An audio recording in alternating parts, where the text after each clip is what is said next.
नमस्ते। Public India के सारे दर्शकों का अभिवादन। आपसे एक आग्रह है और इसीलिए मैं व्यक्तिगत रूप से आपसे आग्रह कर रहा हूं। 16-17 नवंबर 2024 को लखनऊ के मोती महल लॉन में अवध कॉन्क्लेव का आयोजन किया जा रहा है। आग्रह यह है कि अवध कॉन्क्लेव को सफलतापूर्वक आयोजन के लिए धन की आवश्यकता है। हम लोग पहले इसको करते रहे हैं, दूसरे नाम से करते रहे हैं, अवध कॉन्क्लेव, लोकमत सम्मान इत्यादि इत्यादि नाम से। लेकिन इस बार अलग अलग विषयों पर डिस्कशन होगा। देश के अपने अपने स्पेशलिस्ट आएंगे और इन सबके लिए मैं एक QR कोड आपको दे रहा हूं। इससे आप ब्रोशर डाउनलोड कर सकते हैं, देख सकते हैं क्या रूपरेखा है। लेकिन आपसे फिर से एक बार अपील है कि इस आयोजन को सफल बनाने के लिए थोड़ी आर्थिक मदद करें।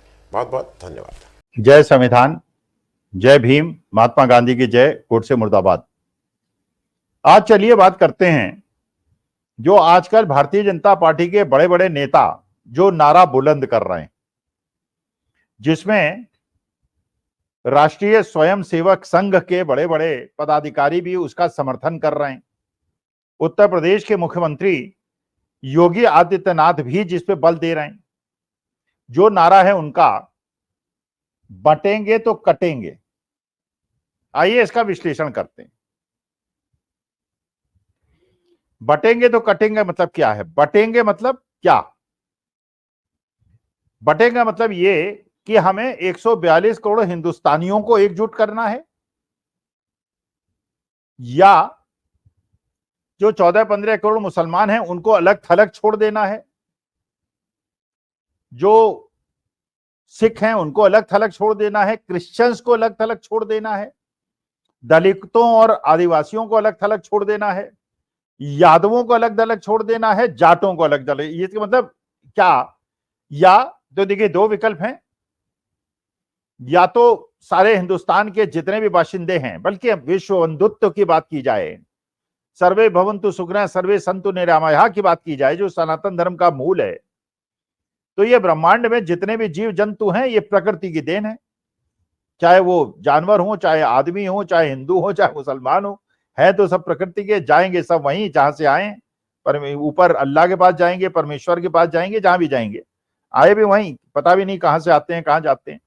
लेकिन असली मुद्दा यह है कि क्या 142 करोड़ लोगों को एकजुट करना है, या केवल चुनाव के लिए हिंदुओं को इलेक्शन तक तो एकजुट करना है।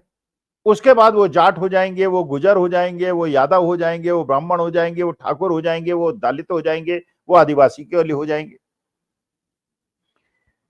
अच्छा, अगर हिंदुओं को एकजुट करना है तो महाराज ये जो बांटने की प्रक्रिया है सबसे ज्यादा कौन अपनाता है?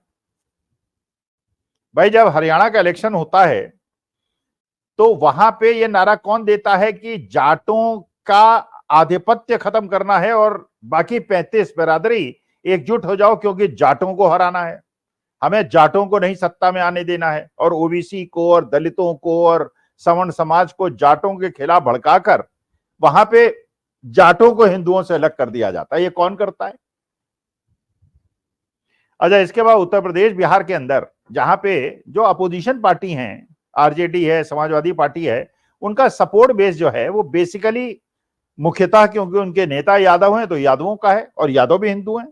जैसे जाट हिंदू हैं वैसे यादव भी हिंदू हैं। वहां ये नारा कौन देता है कि इन पार्टियों का जो सपोर्ट बेस है वो MY है, मुस्लिम और यादव। इसलिए बाकी लोग जो यादवों से घृणा करते हैं वो एकजुट हो जाएं, सारे हिंदू एकजुट हो जाएं। यादवों की हमें जरूरत नहीं है उत्तर प्रदेश बिहार में, और जाटों की हमें जरूरत नहीं है हरियाणा में। महाराष्ट्र के अंदर आप जाते हैं तो वहां पे आप मराठा, कुणबी, नॉन मराठा, उस तरह की राजनीति शुरू कर देते हैं। कहीं मराठाओं को कुणबी बना के उनको रिजर्वेशन के सर्टिफिकेट बांट देते हैं। अरे भाई, सब हिंदू हैं। और अगर आप इलेक्शन प्रोपेगेंडा के लिए, अच्छा, फिर आपके जो उदाहरण है वो उदाहरण आपके क्या है? राष्ट्रीय स्वयंसेवक संघ जब से भी बना है, सिंस इंसेप्शन, आज तक उसके जितने भी सर संघ संचालक हुए हैं उसमें एक राजेंद्र सिंह रज्जू भैया को छोड़कर सारे के सारे ब्राह्मण हुए हैं, और सारे के सारे चितपावन ब्राह्मण हुए हैं, जो कि महाराष्ट्र के एक पर्टिकुलर रीजन से आते हैं। नागपुर मुख्यालय और कोंकण रीजन के ब्राह्मण आते हैं। बाकी एक राजेंद्र सिंह ठाकुर थे, बाकी तो सब ब्राह्मण से आते हैं। तो अगर हिंदुओं को एकजुट करना है तो फॉर ए चेंज आरएसएस का प्रमुख एक दलित को बना दीजिए, एक आदिवासी को बना दीजिए। कम से कम हिंदुओं को एकजुट करने की जो बात आप करते हैं वो लगे तो आप सच करते हैं। तो ये जो बांटने की प्रक्रिया होती है, ममता बनर्जी जो है वो हिंदू तो हैं, या कहिए वो हिंदू ही नहीं है, तो उनको मोमिन खान और ममता पता नहीं क्या क्या नाम लेते रहते हैं। अच्छा, जो लालू यादव हैं या तेजस्वी यादव हैं लेकिन हैं तो हिंदू, लेकिन वो बांटने के चक्कर में, क्योंकि आपकी जो प्रक्रिया है उसमें आप केवल बांटना चाहते हैं, क्योंकि आप जानते हैं, let us be very Frank and accepted, जैसे एक बार क्या हुआ कि एक पर्टिकुलर सिटी में हिंदू मुस्लिम राइट हो गया 40-50 साल पहले। किस्सा है, और केवल किस्सा है जिससे संदर्भ क्लियर हो। ये भाई मुस्लिम मोहल्ले थे, हिंदू मोहल्ले थे, तो एक दूसरे के मोहल्ले में जाता था दूसरा धर्म मानने वाला, तो ये डरता था कि वहां जाके कोई आक्रमण ना हो जाए। तो एक मुसलमान को एक हिंदू मोहल्ले में जाना था, तो कहने लगा कि साहब, वो अपने हिंदू दोस्तों से उसने पूछा कि हिंदुओं के मोहल्ले में जाना है, बताओ अपनी रक्षा कैसे करूं। तो उन्होंने कहा कि कोई पूछे क्या हो तो कहना हिंदू, फिर पूछे कौन से हिंदू हो, कहना ब्राह्मण, कौन सा ब्राह्मण, तो कहना कि कानिकुब्ज जो ब्राह्मण, क्योंकि कानपुर में कानिकुब्ज ब्राह्मण ज्यादा होते हैं, उसी क्षेत्र का संदर्भ में ले रहा हूं। तो वो रट के चला गया। अब वहां पे उसको हिंदुओं की भीड़ ने घेर लिया और कहा, ये बताओ तुम क्या धर्म है तुम्हारा। उसने कहा साहब हिंदू हूं। उन्होंने कहा अच्छा हिंदू हो तो ये बताओ कि तुम्हारा कौन से हिंदू हो। उसने कहा साहब ब्राह्मण हूं। कौन से ब्राह्मण हो। उसने कहा साहब मैं कानिकुब्ज ब्राह्मण हूं। फिर कहा गोत्र तुम्हारा क्या है। तो बेचारे ने अपना सिर पीटा और कहने लगा, अरे भैया ये अल्लाह, इतना ज्यादा डिवीजन। अब वही मुसलमानों के अंदर है, उनके यहाँ भी वही है, कोई शिया है, कोई सुन्नी है, कोई पता नहीं सैयद, पता नहीं क्या क्या होते हैं, और उसके बाद वहां भी डिविजन्स बहुत सारे हैं। अच्छा, ये डिवीजन किया किसने, क्यों किया भाई। अगर आप कहें कि आज से मान लीजिए मोदी जी ये स्टेटमेंट दे दें और आरएसएस प्रमुख ये स्टेटमेंट दे दें, अब कोई वर्ण विभेद नहीं होगा, अब जातीय विभेद नहीं होगा, अब मंदिरों के अंदर केवल ब्राह्मणों को पूजा करने का अधिकार नहीं मिलेगा, वहां पे बाकी हिंदू भी पूजा करेंगे, कराएंगे, दक्षिणा भी लेंगे, भोजन भी करेंगे, मतलब केवल ब्रह्मभोज नहीं होगा, सारे जाति हिंदुओं के जो है ब्रह्मभोज करेंगी, मतलब जो भी उनका जाति है उस हिसाब से भोज करेंगी। तो वहां तो ये जाति विभेद किसने पैदा किया, किसने ये कहा कि जो दलित हैं उनको मध्य प्रवेश करने को नहीं मिलेगा, किसने कहा कि उनको शादी में घोड़ी पे चढ़ के बारात निकालने की अनुमति नहीं होगी, चश्मा लगाने की अनुमति नहीं होगी, मूछें रखने की अनुमति नहीं होगी। तो ये हिंदुओं में ये विदेश क्यों पैदा किया। और क्या पिछले 10 साल के अंदर, जब से माननीय मोदी जी की सरकार बनी है और उसके पहले 6 साल अटल जी की सरकार रही थी, क्या आपने कोई ऐसा प्रयास किया कि हिंदुओं के अंदर या मुसलमानों के अंदर या सिखों के अंदर या क्रिश्चियंस के अंदर, वहां भी प्रोटेस्टेंट्स हैं, कैथोलिक्स हैं, पता नहीं वहां भी डिविजन्स हैं, और एक दूसरे से बिल्कुल युद्ध पे उतारू हो जाते हैं। तो इसका मतलब यह है कि सबसे पहली आवश्यकता है कि अगर आप एकजुट करना चाहते हैं तो जितने विभाजन हैं और जितने विभेद हैं हमारे हिंदू धर्म के अंदर, मैं तो हिंदू धर्म की बात करूंगा क्योंकि मैं भाई हिंदू हूं, मुझे बाकी धर्मों के बारे में तो उतना ज्यादा ज्ञान नहीं है। अच्छा, ये डिवीजन आपने क्रिएट किया, आप कहते हैं हिंदुओं एक हो जाओ। अरे भैया, ये इलेक्शन तक ही हिंदू एकजुट हो जाए या उसके बाद भी इनको एक समान माना जाएगा और सबको समान अधिकार मिलेगा, आरएसएस प्रमुख भी बनेंगे, मंदिर में पूजा भी कराएंगे और किसी पे कोई बंदिश नहीं होगी, किसी प्रकार की चीज नहीं होगा। तो अच्छा, फिर चलिए अगर बटेंगे, चलिए बांट तो दिया, पता चल गया कि बांटने वाले कौन हैं। अच्छा, उसके बाद बटेंगे तो कटेंगे, तो ये कट कौन रहा है भाई। जो राम गोपाल मिश्रा जी बहराइच में बालक 21-22 साल के बालक जो है छत पे चढ़ गए अपने हिंदुत्व की रक्षा करने के लिए, कट गए, चले गए बेचारे। हमारे यहाँ जो फरीदाबाद के अंदर एक मिश्रा जी थे, पंडित जी थे, उनको भी 15-20 किलोमीटर तक पीछा करके उनको मार दिया, कट गए बेचारे, चले गए, इसलिए कि उनको भ्रम हुआ कि ये मुसलमान है। अच्छा, इस आधार पे अगर आप काटेंगे और किसी आदिवासी के चेहरे पे पेशाब कर देंगे, दलितों को काट देंगे, कहीं जहां जिस जाति की बहुलता होगी दूसरे को काट पीट कर देगा, तो आप ही तो बांट रहे हैं, आप ही तो काट रहे हैं।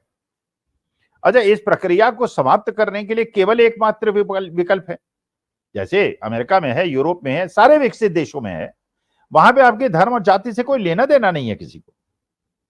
वहां केवल मतलब यह है कि whether you are fit for a particular job. जैसे आपने देखा कि ऋषि सुनक जो है यूके के प्रधानमंत्री बन गए, ब्राह्मण हिंदू होने के बावजूद, पूजा पाठी हिंदू होने के बावजूद, और आज कमला हैरिस जो है अमेरिका की प्रेसिडेंट बनने की होड़ में है, हिंदू होने के बावजूद, पैदाइशी हिंदुस्तानी होने के बावजूद। तो इसलिए अगर इस आधार पे ये निर्णय होने लगे, पहले तो होता था कि वो साउथ के लोग आके आज से 50-60 साल पहले ऐसे ऐसे लोग इलेक्शन लड़ते थे जहां उनके जाति और धर्म के लोग होते ही नहीं थे। आज के तारीख में बिना जाति धर्म से ऊपर उठकर आप कोई इलेक्शन ही नहीं लड़ सकते। यहाँ गुजर बाहुल्य है या ब्राह्मण बाहुल्य है या दलित बाहुल्य है, और आज से 50 साल पहले तो ऐसा नहीं था। सुचेता कृपलानी आके यहाँ चीफ मिनिस्टर बन के चली गई, आचार्य कृपलानी बन के चले गए, मधु दंडवते आ गए, जॉर्ज फर्नांडिस आ गए एक स्टेट से, लोहिया जी ने दूसरे स्टेट पे इलेक्शन लड़ाया, वहां का बड़ा नेता बन गया। जाति धर्म की बात तो हुई नहीं। तो ये जो जाति और धर्म बढ़ता चला जा रहा है, ये बढ़ने में पिछले 27 साल के अंदर भारतीय जनता पार्टी वाले तो 17-18 साल सत्ता में रहे, केवल 10 साल मनमोहन सिंह की सरकार रही, बाकी तो इसके खत्म करने के लिए आपने क्या प्रयास किया? तो अगर आप, अब खुलेआम मैसेज भी दिया जा रहा है, अभी तक तो ये कह रहे थे कि नहीं, हम कह रहे हैं कि देश एकजुट हो, बटेंगे तो कटेंगे, मतलब सब एकजुट हों, सबका साथ सबका विकास सबका विश्वास। लेकिन अब तो खुलेआम गिरिराज सिंह कह रहे हैं और सब कह रहे हैं कि नहीं, मुसलमानों को एक थप्पड़ मारे तो 100 थप्पड़ मारो। अब मान लीजिए एक टीचर है जो मुसलमान है और स्टूडेंट जो है वो हिंदू है, और स्टूडेंट ने कोई गलती की और मान लीजिए मौलवी साहब ने एक थप्पड़ मार दिया, तो वो 100 थप्पड़ मारेगा क्या? क्यों, हम तो बचपन में जब पढ़े हैं इलाहाबाद में और चटाई में बैठ के पढ़े हैं, तो हमारे मौलवी साहब भी हुआ करते थे, पंडित जी भी हुआ करते थे। हमें पीटते समय तो कोई भेद नहीं होता था ये ब्राह्मण पीट रहा है या मौलवी साहब पीट रहे हैं, जिसका मन आता था तोड़ ताड़ के चला जाता था।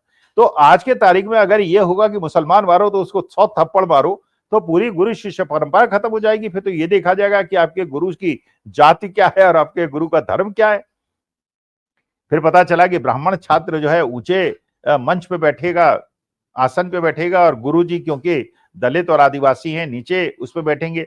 तो ये जो एक भेदभाव और बांटने की प्रक्रिया चालू हो गई है हिंदुस्तान के अंदर, इसका विरोध करना बहुत आवश्यक है। और इसका विरोध करने का एक बार मैंने उदाहरण भी दिया था, अंतर जातीय अंतर धार्मिक विवाह होना बहुत ज्यादा आवश्यक है। और ये अगर पिछले 15-20 साल में शुरू कर दिया होता तो आज ये जाति और धार्मिक विद्वेष बिल्कुल करीब करीब खत्म हो गया होता। बिकॉज 3-4 जनरेशन के बाद पता नहीं चलता कि किसके बाबा हिंदू थे, वो मुसलमान थे, वो पारसी थे, वो सिख थे, वो क्रिश्चियन थे, वो ईसाई थे, और एक सामंजस्य हिंदुस्तान के अंदर पैदा हो गया होता। जैसे गांधी परिवार है, मैं तो आई अप्रिशिएट दैट कि परनाना जो थे वो ब्राह्मण थे, हिंदू थे, और उनके बेटे की भी शादी ब्राह्मणों में हुई, लेकिन उनकी बेटी की शादी पारसी में हुई, और उनके 2 बेटे थे, एक की शादी सिखों में हुई और एक की हिंदुओं में हुई, फिर बेटी की शादी पंजाबी में हुई। और मतलब that is what is required in the country to integrate the country and build social harmony. भाई अगर दलितों और सवर्णों की शादी होंगी, बैकवर्ड्स और क्रिश्चियनों की शादी होंगी, मुसलमान और राजपूतों की शादी होंगी, तो इस प्रकार से तो सारा भेद खत्म हो जाएगा। We will become a integrated society. बल्कि वो एक प्रकार का टेबू माना जाता है कि आपकी जाति क्या है, आपके धर्म क्या है, वो राहुल गांधी से पूछा जाता है। अब ये मतलब जो एक उसका स्ट्रॉन्ग पॉइंट है उसी को वीक पॉइंट बना देता है। गोदी मीडिया भी उसी पीछे लगा रहता है। तो देश की जो ये एक ताकत है वो कमजोरी में बदल रही है, और इसको रोकना बहुत ज्यादा आवश्यक है। तो मेरा निवेदन यह है कि जो लोग ये नारा दे रहे हैं कि बटोगे तो कटोगे, वो बांट भी रहे हैं और काट भी रहे हैं। दोनों तरह से वो देश को विभाजित कर रहे हैं। इनसे बचने की बहुत ज्यादा आवश्यकता है। नमस्कार, धन्यवाद, प्रणाम। नमस्ते। पब्लिक इंडिया के सारे दर्शकों का अभिवादन। आपसे एक आग्रह है, और इसीलिए मैं व्यक्तिगत रूप से आपसे आग्रह कर रहा हूं। 16-17 नवंबर 2024 को लखनऊ के मोती महल लॉन में अवध कॉन्क्लेव का आयोजन किया जा रहा है। आग्रह यह है कि अवध कॉन्क्लेव को सफलतापूर्वक आयोजन के लिए धन की आवश्यकता है। हम लोग पहले इसको करते रहे हैं, दूसरे नाम से करते रहे हैं, अवध कॉन्क्लेव, लोकमत सम्मान इत्यादि इत्यादि नाम से। लेकिन इस बार अलग अलग विषयों पर डिस्कशन होगा। देश के अपने अपने स्पेशलिस्ट आएंगे, और इन सबके लिए मैं एक QR कोड आपको दे रहा हूं, इससे आप ब्रोशर डाउनलोड कर सकते हैं, देख सकते हैं क्या रूपरेखा है। लेकिन आपसे फिर से एक बार अपील है कि इस आयोजन को सफल बनाने के लिए थोड़ी आर्थिक मदद करें। बहुत बहुत धन्यवाद।